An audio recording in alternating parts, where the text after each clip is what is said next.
Guess what time it is? Yep, it is time for the Willow Report. No, we're not yet calling it the Willow and Grace Report. It's still the Willow Report. But I just like to show you Grace every week right now because she's twice the size every single week. Now, I just woke them both up. They were napping. Willow had her arm wrapped around Grace. I've never seen such a cute pair. I have always had cats and dogs together. They have always got along, but I've never had them cuddle and kiss and lick and take care of each other so much as these two have. So the Willow Report today actually is not about Willow and Grace this time. It's about Willow's play dates. I've talked about them a little bit. There's our yawn. There's our yawn.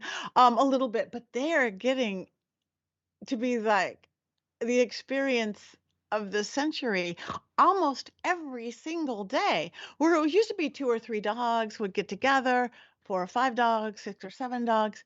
Now there's an average of 13 dogs of all sizes, little bitty dogs, even smaller than Willow, great big dogs. We have three or four big blonde, like labs type, golden retriever dogs, little pug dogs, and there goes where goes Grace. Oh, there goes Grace. She has a mind of her own. Um, so what we're learning from that, I'm bringing Grace down. I hold her because she hasn't had all her shots because there is usually 13 dogs and one cat. There's this beautiful black cat, Binks. He's a witchy cat. He's got a rhinestone collar and a big old pentacle hanging on his neck, and he stands his own with all those dogs. So I'm bringing Willow because I want her to be a lot like Binks when she can. And there goes Grace. There she goes. Well, not onto my leg. I do look like I've been beat up by needles everywhere on my body. But Willow, since she's been doing these play dates, how they learn to work with each other, to play with each other. If you have a dog, if you live in a neighborhood with other people who have dogs, I highly recommend starting this because again, it starts out with the pups. From pups who didn't know that they liked other dogs. And again, you could do it at a dog park because dog parks are almost everywhere now. But if you have this set group of animals that show up together, if you're just lucky enough that you're all off work at 6 o'clock or early morning before you go into whatever you do, it changes everything. Willow knows these friends as they come up every day. Her bark changes, her howl changes. It's like, my best friends are here. Think of when you were a kid, or if you have kids, the joy they have in seeing their friends. It changes their way they are at home. And on top of how the dogs are, and occasional cats are, so the people. I live in an amazing neighborhood. I've never lived anywhere that everybody knows each other. We have barbecues.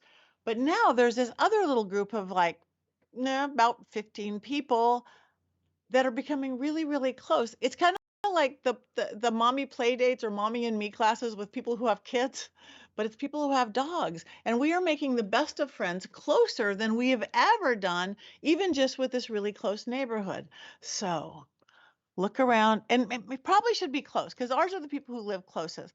Wherever you live, if you live with people with other dogs, talk to them about maybe it doesn't have to be every day like ours, but once a week, Saturdays, Sunday morning, Sunday afternoon, where you do. It'll change your life. It'll change your pup's life and your cat if you have a cat like Binks. Puppy play dates. And now we have threads and things and videos and who knows, they're going to have their own podcast one of these days. I'm sure the Hollywood critters. I don't know. We get a name. Do you need a name? Okay, she wants down too. Anyway, I just wanted to say it took me a moment to realize how things had so changed both for Willow and in her life. I've always said that's why she's so tired when we do this because she runs wild for an hour. So she's going to be healthy and strong and happy and well adjusted with other people and other pets. And you'll be having more friends too. That what grammatically wasn't correct. You'll be having more friends. You will have more friends. You will get closer to friends and neighbors. You'll be there for each other. If somebody goes away, hey, you want to watch my dog for a couple hours, house sitting. So there's no bad side to setting up a puppy play date. It just takes one person to do it. Why don't you make it you? That's today's Willow Report. See you next week.